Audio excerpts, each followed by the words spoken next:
Hey, from the introduction to EM session on Wednesday, the opening plenary session yesterday, to the workshops throughout, we've enjoyed some terrific conversations with facilitators, colleagues, and hosts. In total, there are about 100 of those individuals that have contributed to this conference. And through Deanna and Joe's introduction, the conference launched with the powerful combination of the individual agency associated with entrepreneurial mindset and a community that's further developed through story and narrative. And so it's time to bring it home. We are fortunate to host TK Coleman. He's the Director of Entrepreneurial Education at the Foundation for Economic Education and is best described as a passionate voice for possibility. As a firm believer in the idea that freedom begins from within, his life mission is to help people reclaim a sense of personal power in their everyday lives. In his seminars, his underlying message is the conversation on liberty in America is not complete unless we include the part that involves life and the pursuit of happiness. You know, TK was featured on the Netflix documentary Less Is Now. He's a coach for Alt MBA, has worked on multiple startups, has delivered hundreds of workshops and keynote talks to thousands of students, teachers across the country. Here's why it's important that TK Coleman is here. Throughout this conference, you met like-minded people. You found some new resources on Engineering Unleashed. You've collected some tools and ideas. But we know that the tyranny of the immediate starts next week for you. So the springboard that you need to make use of these relationships and resources, both an intellectual and almost visceral understanding of why we have this shared mission. And from what TK will share, I'm certain that we're going to walk away with some inspiration and understanding. TK, my friend, we're glad you're here and taking us through the home stretch. And so for the benefit of conference goers, would you share a little bit about your work related to entrepreneurship education? Where does that take you? Oh, we can talk about where it takes you. I just learned where he's at right now. And what does that look like? Take it away. Well, first of all, thank you for having me, Doug. This is an honor to be here. And it's a privilege. You know, I'm doing what I love. There's nothing that I love more than exploring together with fellow educators various ways that we can help other people recognize and reclaim their own creative power. I believe that all of us, in some way, shape, form, or fashion, that we're all beautiful and brilliant in our own unique way. And the goal of education is to help our students take that notion seriously and to understand that in a way that goes beyond mere flowery speech, mere motivational talk, and help people get pragmatic about the process of expressing their individual power in the world with the conviction that they can make things different than how they were when they arrived here. So that's my passion. And so it's an honor to be here with other educators about that. As far as entrepreneurship is concerned, I've been in the startup space for about the past 12 years of my life. The most recent startup that I co-founded was with a lifelong friend of mine, Isaac Morehouse. We co-founded an apprenticeship program called Praxis. We saw that there were many things missing in the higher education space. And instead of just waiting for someone else to change things, we chose to live by that dictum of criticize by creating. And so we chose to innovate in the apprenticeship space by focusing on those students that either were not a good fit for college or they just didn't want to be at college, but they still wanted to take their careers seriously.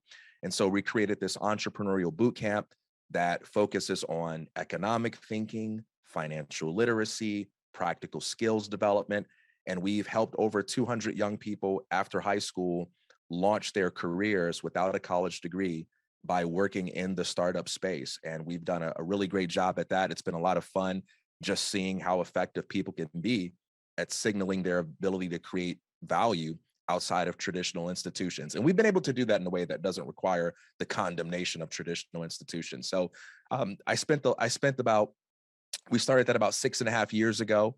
And currently I work as the Director of Education for FEE, which is the Foundation for Economic Education. And I create a lot of curriculum content, a lot of media content.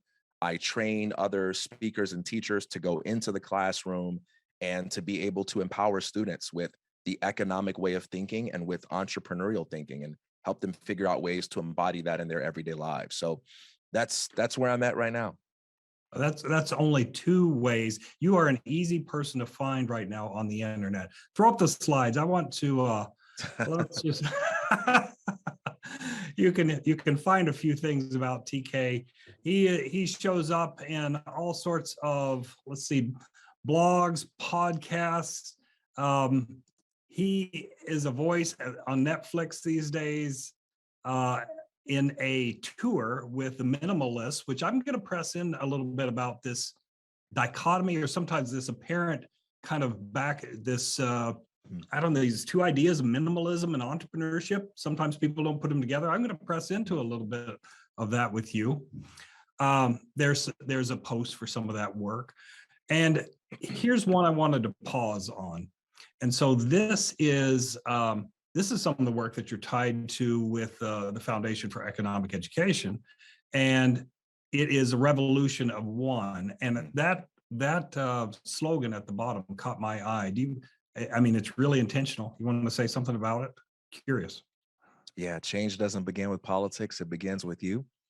Yeah. Well, it's my fundamental conviction that systemic change, wherever we witness it, is a lagging indicator of the cultural changes that began on an individual level when ordinary people choose to take ownership for the things that they want to see happen in the world. I'm in a hotel now because I'm sort of stranded temporarily in Columbus for the tour stop that we're on. But in my office, I have a picture of Rosa Parks to remind me of this all important fact. When I think about her story, it's very interesting because when she chose to not give up her seat on the bus, it wasn't because she anticipated that it would have the massive place in history that it ended up having. She was simply tired of other people defining her role for her, and she chose not to do it. Well, she was arrested for that, and that set off a ripple effect. What happened was other people felt empathy for her choice, and they said, well, we're also going to do the same thing, and we're going to protest. And so what happened was a lot of people started to show up late for work or not show up for work at all because they were no longer taking the bus. And then this caused other people to get involved because the employers are saying, my workers are showing up late. We can't have this. Something must change. And finally, you know who was last in the process? The politicians. Finally, it became so politically unprofitable to support this form of discrimination that they had no other choice than to say, all right, something has to change. There's a quote by Milton Friedman, the economist, that I really love, where he says, the best kind of system is not one that can only run effectively when you have a brilliant person operating it. It's the kind of system that is so good that it incentivizes even the bad person to do the right thing. And the way we get systems like that is by encouraging individuals to think creatively about how they can make changes happen in the world and to not hide behind the myth of the great man. Oh, someone great will come along and they'll do something about that. One day, somehow, we'll get the right person in office. And yeah, you want great leaders. You want to hold leaders accountable. You want to try your best to exercise your influence in that direction, but you never want to wait on that. So I tell people it's okay to worry about politicians, but you never want to wait on them, because if you find yourself waiting on them, then that means instead of taking advantage of the opportunity to create changes 365 days a year, well, now you're relegating yourself to a person who only gets to have impact every 4 years or every 2 years. And that's just not the kind of way to live that allows us to walk through the world with a sense of self-confidence. We live better when we say, let's do both of those things. Let's get the right people in the leadership positions, but let's be the right people in the context of everyday life and see what we can do in our own sphere of influence to make things better. And that's what Revolution of One is all about. So I'm not just interested in creating a world where everyone feels free. I'm also interested in cultivating the mindset of people who will figure out ways to create more freedom in any kind of society. That terrific comments. I didn't know you're going to go that deep on this topic. We need to. This is a topic, and it's not just about diversity, equity, and inclusion, but you are painting a picture on how those are important, and their overlap with entrepreneurial mindset is a very positive one. It's also kind of interesting that you mentioned what the slide or the picture that's up on your wall, or if you were actually in your office instead of in a hotel in Columbus. But let me show you. I think I've got a picture here I'll throw up that is on my wall. Not that one. Although after this, who knows? I'm a fan. So, this is a quote you can see from the poster. This is a poster that Lawrence Tech gave us, but they've got a quote on there that just stuck with us, is important to us. It's from the benefactor to the foundation. And so people have different takes on entrepreneurial mindset, but this is one that sticks with us. An entrepreneurial mindset is our whole outlook on life, a curiosity level that leads you to understand what is taking place outside of the world that you're living in, so that we are not just like that. What do you think about, talk to me about that. How about this question? When you're working with students or companies, how do you approach them about their mindset piece? That's a really good question. So I began by making the distinction between being an entrepreneur and being entrepreneurial. Being an entrepreneur is about founding a startup, starting a business, innovating in the realm of product services, or in the category of services and products. And most people are not going to be entrepreneurs, and that's okay. I don't believe in any kind of agenda where we've got to force people to be something that they don't want to be. Not everyone is interested in being an entrepreneur. And right off the bat, I tell them that's totally fine. Being entrepreneurial, however, is an attitude. It's an approach to life. And it's something that applies to everything: relationships, conflict resolution, schoolwork, the things that you build, everything. And it's an attitude of someone who approaches everything they do with a sense of artistry and a sense of agency. A sense of artistry in the sense of saying, there is nothing in life that cannot be enhanced by bringing a little bit of style, a little bit of enthusiasm, and a little bit of imagination to it. And a sense of agency that says, I have the ability to act in my world. I have the ability to innovate, even if it's not the kind of innovation that puts me on the cover of Forbes 500 magazine. That, sometimes we have this idea that there are places and spaces where innovation is not wanted or innovation is not possible. And I teach my students that if you're willing to get creative and you're willing to take risk and you're willing to accept feedback humbly, you're willing to learn, you're willing to make yourself a student of humanity, you can always find a way to innovate in the lives of other people or innovate in your job space. And that's something that you can always bring to the table in everything that you do. And so when I teach entrepreneurial thinking, it applies to how to start a business. And sometimes we get into the nuts and bolts of that, where I draw from the startup experience to talk about those things. But sometimes the best place to apply entrepreneurial thinking is in building a specific product, or learning how to get along with someone that you don't like, or trying to figure out how to win a job opportunity, or trying to sort out the complexity of dealing with an angry customer who doesn't seem to be acting rationally. These are the spaces where entrepreneurial thinking is most needed, because that's what gives us the sense of power to move about in the world that says, you know what? Life doesn't have to be easy, right? There are going to be lots of challenges, and that's okay, because that's what makes life exciting, if we know that we have the permission and the power to approach those challenges as artists. You know what I mean? I do know what you mean. Yeah. And I appreciate that description. One of the things I want to turn our conversation to, this topic of value. It's been a topic that's been on the network's mind. We've had some presentations about it, even this conference. Yesterday afternoon's plenary session had some presenters that have a collection of tools. I think something like 25 different tools to help students navigate a value tension. Out of that conversation, I was paying attention to some of the chatting that was going on during the presentation. And when they asked for, put in juxtaposition a couple of words or a couple of phrases that represent some of these tensions. And I'm just going to spring a few of these on you to see where you might take them, because I know you've had enough experiences with all the programs you've been involved in and all the speaking. You probably have something to say. The first one is around that tension between efficiency and taking time to listen. And I don't know if that strikes you. If that doesn't strike you, we'll move on. But there might be, it's a deep topic, and somebody offered that in that chat.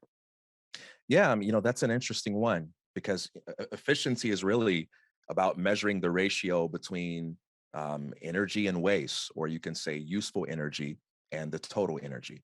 So we can say that a system is efficient when there is a high level of useful energy that's generated by our activity, and we have a relatively small amount of waste. That's when we have an efficient system or an efficient process.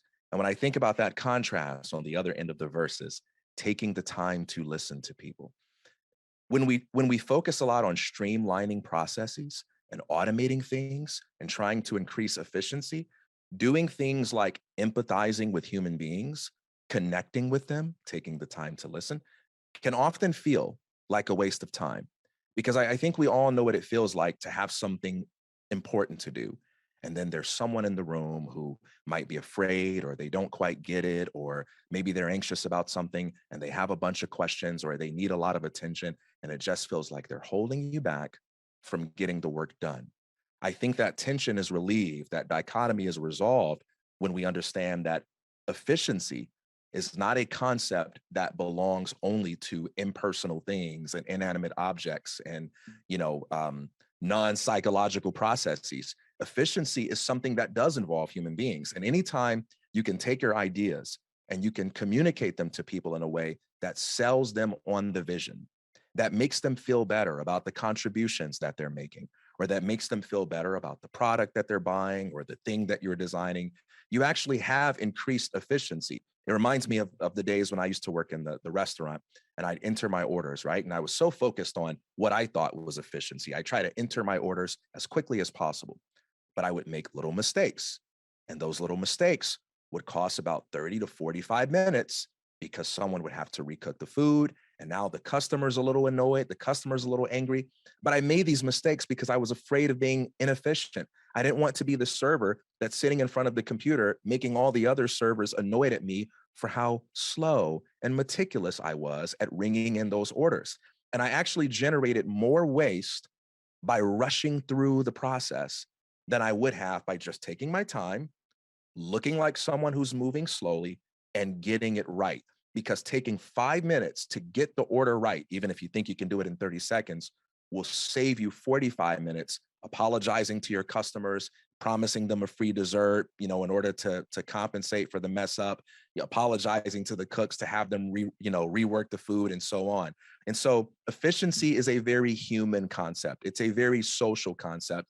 And it's important to remember that whenever we build things, whenever we design things, no matter how far removed our work may be from the customer, we're always doing it for people and for the purpose of making people's lives better. And so anytime we take the time to connect with those people, it improves our ability to do what we do from a place of empathy. That's not just some kind of do-gooder philosophy. That's a very pragmatic philosophy that makes you better at building things. This that whole series, thank you. And that whole series was around, how do you balance these things? How do you, when there's a pull on cost versus safety, efficiency versus listening and empathy? That there was a question, and this is the question I want to ask you that was on there. It was around, do undergrads have the capability of really analyzing those value tensions? And it was a good, honest question of, are they there yet? And I'm gonna try to prompt this and say, well, I'll let you answer. What do you think? Repeat that for me. Do undergrads have the So ability? do undergrads have enough experiences? Do they have enough background to start figuring out how to navigate those value tensions? I think the answer to that question is always yes. But the hard part is that our job as the educator is to help students look at their experiences in a way to where they can find that and where they can make those connections, right? So I'll give you an example. Yeah. I was coaching a high school student who was getting ready to apply for a job at a bank. And he says, I'm really scared because I don't have any financial experience. And I said, okay, do you have any work experience at all? And he says, no. And I said, is it really true that you don't have any work experience? Or is that your way of saying you don't have any work experience that you think is worth bragging about or that you think is connected to working at a bank? He pauses and he says, well, maybe that. And I said, tell me about something that you've done, even if you didn't get paid for it. And he says, well, I worked as a referee for a soccer league. I said, oh, this is perfect. This is great. I said, all right, as a referee, did you ever have a moment where you had to make a judgment call about some kind of infraction and you knew that it would make the fans of that team angry? And he says, yeah, I did. And I says, did you make the right call anyway? He says, yeah. I said, okay, that's called objectivity, the ability to exercise sound judgment in spite of the fact that there might be people that are angry at you. Now, when people are yelling at you for making a call that doesn't go in the favor of their team, did you ever feel on the inside just a little bit annoyed and sometimes you wanted to shout back at the person that's being unfair towards you? He says, yeah. I says, okay, that's called composure. Composure is the ability to exercise self-control over how you express your emotions in a moment of temptation where it might be easier to lash out. I says, does that seem valuable to you? He says, yeah. I go, all right, as a referee, did you have to memorize a whole bunch of rules, even though those rules were kind of boring because it was important to be able to bring the structure to the game, making play necessary? Yeah. Okay, we went down the list, right? And I says, okay, so let's think about these qualities. Composure. Do you think that's useful at a bank? He says, yeah. I says, objectivity, sound judgment. Do you think that's useful at a bank? Yeah. The ability to memorize vast amounts of information that might be boring to other people. You think that's useful at a bank? Yeah. You just got to learn how to sell it. But you can't sell it if you don't see it. So prior to that coaching session, he was prepared to go into the interview underselling himself as some kid that doesn't have any experiences relevant to the task that he'd be trying to perform. Our job as educators is to help them look at the experiences they already have and see those experiences as a foundation upon which they can build. We don't all have as much experience as the next person, but we all have some experience that we can build on to do the work that is necessary. And so I do believe that undergrads have the tools. They may not have them as strongly as they're going to have them when they're 30, when they're 35, and so on, but they have the tools. They have something to work with, and it's our job to draw those things out of them. You know, Socrates saw education as the process of extracting innate knowledge. The student already knows what they need to know, but we've got to draw them out of it so they can go beyond knowing it and know that they know it, right? You reminded me of something I've heard, a phrase that I've heard you say. When you're looking at the development of an individual, not just for hiring or something like that, but and not necessarily to judge, sort, or grade.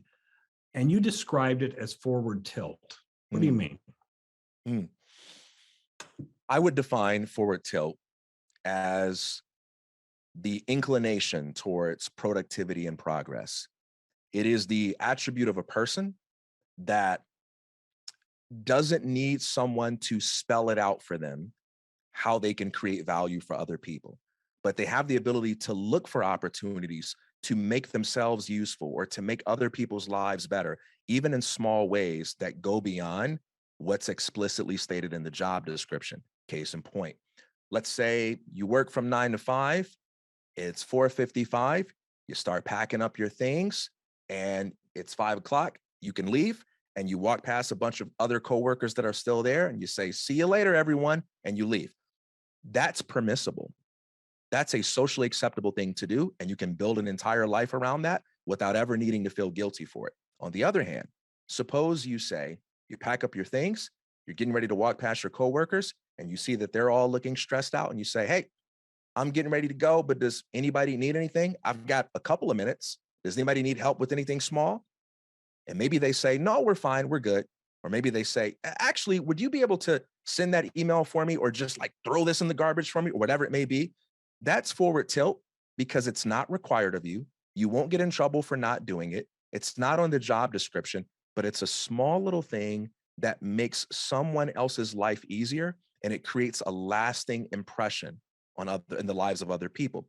Another example, you're going to a meeting and you decide to stop for a cup of coffee. Presumably, you're running early, and you text that other person, and you say, hey, I'm grabbing a cup of coffee. Can I get you something? 9 times out of 10, they're going to say, no, I'm good.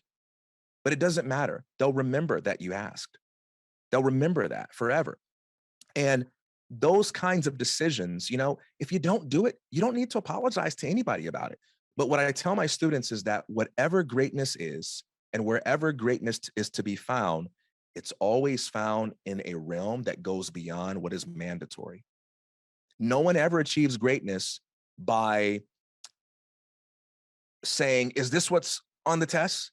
That's not how you master a subject. Now, you can pass a class that way, and I have no criticisms of you, right? Because you don't have to choose to be great at everything. But if your mindset is, well, is this on the test? What you're really saying is, hey, look, I'm just interested in finding out how much I need to do in order to avoid getting in trouble, doing that much, and then moving on to something that's a greater priority to me. And sometimes that's the right call to make. But for anything that you want to be great at, you got to figure out what's in the job description, what's required, absolutely crush that. But then you got to find 1 or 2 things that no one can tell you what to do. And that requires creativity. That requires agency. That requires responsibility. And it's very scary, which is why most people won't do it. But if you want to be a leader, this is one of the most important things I can teach, is that if you want to be a leader, don't strive for power, because people aren't very interested in giving you power, but strive for responsibility, because people are happy to share responsibility. That's the attitude of forward tilt. And if you can internalize that, you can create a lifetime of opportunity for yourself, because when you're willing to go beyond the job description, you get opportunities that no one ever knew existed until you assumed responsibility in those areas. Thank you for unpacking that. That was a great description. There is, and it's clear it's a mindset thing. This is a mindset thing that you're talking about. And by the way, I had a philosophy professor say one time that critical thinking isn't taught, it's caught. And yes, it's a mindset, but it's a mindset that can be cultivated by facilitating the right kinds of conversations and experiences. And there's a popular fallacy that says, well, everybody can't be LeBron James, therefore there's no point in me trying to improve my basketball game. Well, everybody can't be an Olympic athlete, so there's no point in me trying to run faster. Well, everybody can't be a professional speaker, so there's no point in me trying to improve my speaking skills. But the goal of developing a mindset isn't so that you can compare yourself to someone else and say, aha, now I am equal to the person who represents being at the pinnacle of achievement in that area. It's to be a better version of yourself. So you may never be as good as LeBron James at something. You may never be as good as Tony Robbins at something, but that's okay. You're better than you were last week, last month, last year.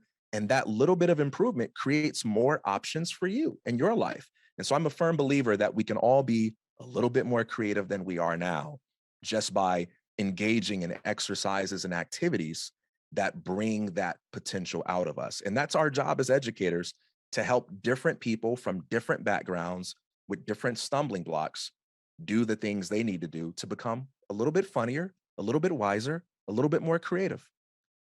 I'm not surprised. You beat me to it. I was going to ask you about the difference between inspiration and implementation, and you knew where I was going, but the implementation is a key part of, but you need both, right? You, as an educator, you do need both.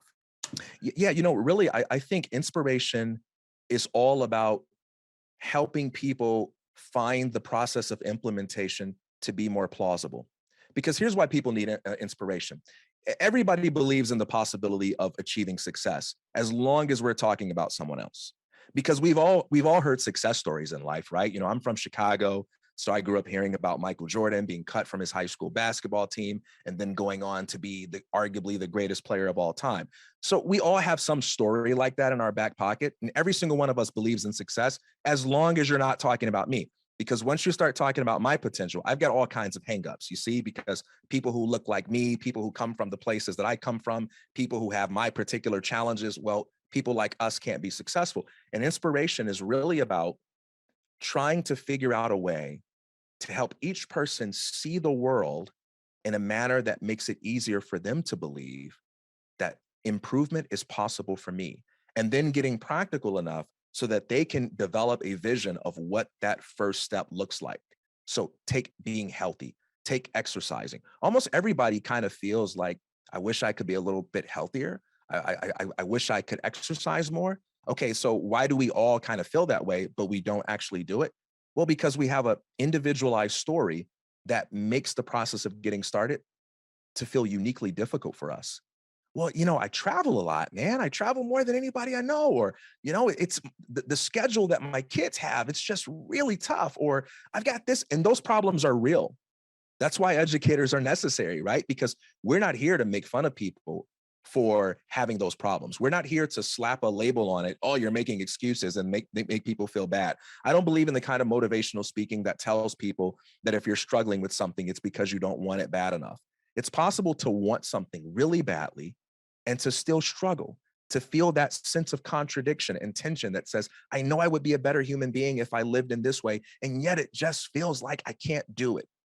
That's why we need information on how to make it real for us and how to implement these ideas in our lives. And to be honest, I think if you're not doing that, it's not real inspiration. And when you do that, everything becomes a source of inspiration. I think reading a book on sociology, reading a book on economics, reading a book on anthropology, reading a book on physics and philosophy can be just as motivational as anything else once you learn how to take from the information insights about how to make your lives better and how to create the results that matter most to you. But I better pause here, man. Well, I want to turn the conversation to something that has puzzled and intrigued me, and it is your involvement in a minimalist, kind of the minimalist movement. Yeah. And so sometimes the entrepreneurship stuff seems like entrepreneurship, creating gadgets, are we? And then the other side being minimalist, you don't always hear them in the same paragraph or the same sentence. So unpack that a little bit about what attracted you to that. Well, I guess if I had to use a label, I would call myself a philosophical minimalist, not because I think I belong amongst the intellectually elite, but because for me, minimalism isn't about math. It's about meaning. It's not about how much stuff you have. It's about the quality of awareness that you bring to the stuff of everyday experience, so to speak. So I don't really care about how many things you or anyone else owns. I only care about helping people minimize the self-defeating thoughts that get in the way of them living freely. I don't think there's some objective number for how many things we ought to own, because we all have different preferences, we all have different principles, and we all have different priorities. Minimalism isn't about saying, hey, throw away all of your stuff. It's about saying, don't let things use you, use things. So here's my formula for how you know if you have too many things. You know that you have too many things when you've run out of purposes for which to use them, right? And because when we run out of purposes and we start just mindlessly consuming as a way to compensate for some void within, then we start living these lives of excess where we're seeking fulfillment in things, and we're trying to get something out of things that things are not designed to provide. But it doesn't matter if you have a million things or one thing. You can have one thing and still have one thing too many if you're a slave to that thing. And you can have a million things and still need a million more if you're living a life of generosity, curiosity, creativity, and putting those things to good practical use. So that's what I say about minimalism. With entrepreneurship, I don't think it's about creating gadgets. In fact, if you're creating gadgets in a way that is divorced from meeting people's needs, then you go out of business really fast. There's no money in the gadget creation realm. You can't just create gadgets and make a living, right? Wealth is a reward for creating value. And so before you create a gadget, you've got to ask yourself, well, who do I want to help? What are the problems they're facing? And what are some ways that I can make that problem a little bit easier to cope with? Or what are some ways I can make that problem go away entirely? And then, and only then, do you say, okay, well, maybe I can create a gadget that does X or that does Y in order to alleviate that problem. So the gadget is what you get at the end of a process of value creation. And you know that the gadget is useful and meaningful because someone's willing to pay you for it. And when they pay you for it, that's their way of signaling to you economically, hey, this is so important to me that I'm willing to give up my money for it. And that's the difference between money and wealth. Money is what you have to spend. Wealth is what you're willing to give up money for. That gadget is wealth when it solves problems for people. We've got about 5 more minutes, and I've got lots more questions. I want to ask this one. What's the educators that are here at this conference are focused on college students, but you talk to a range of age groups. Yeah. I'm interested in what is the appetite for this collection of messages around entrepreneurial thinking, entrepreneurship, combined with minimalism and meaning connected to things. What's the appetite among the folks that the students that you speak to? It is inspiringly strong. I can truly say I have never been around a single high school student or college student who didn't want to learn and wasn't excited about learning. Mhm. Now, that might seem like an overstatement at first. That might sound like, oh, come on, TK, you're bluffing. Because we live in a world where, as educators, we have a lot of conversations about how to make people more curious, how to make people more interested in learning. And I think there's something more fundamental at play when we ask those questions. First of all, when you look at children, you can begin to see evidence for the fact that human beings are naturally curious. In fact, children are so curious that they have more questions than we can possibly bear. They are curious about things that we didn't even know one could be curious about, right? And so sometimes that can be almost unnerving that they're just asking us questions about things that are like, I don't know, it just is, right? And children have to learn over time to not ask so many questions because they don't want to offend us. They don't want to irritate us. They don't want to annoy us. And we have different ways of signaling to them with our behavior that too many questions will get you in trouble. And then the second stage is we teach them to make their curiosity second place to a whole bunch of things that we've decided are really important for them to know.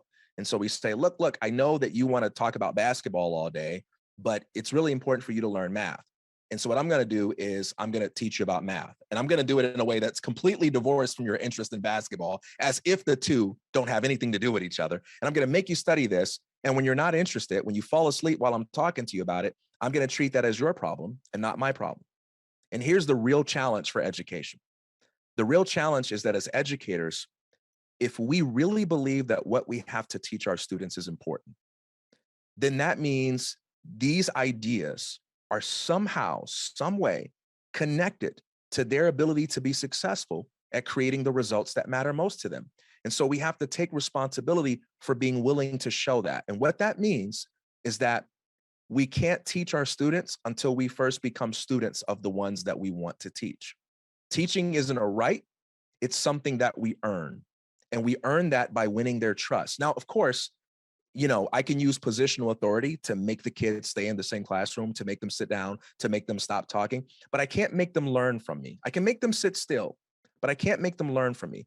They only learn from me when I can somehow find a way to get them to open their hearts and minds to me. And how do I do that? I begin with the basic fact that people are interested in themselves.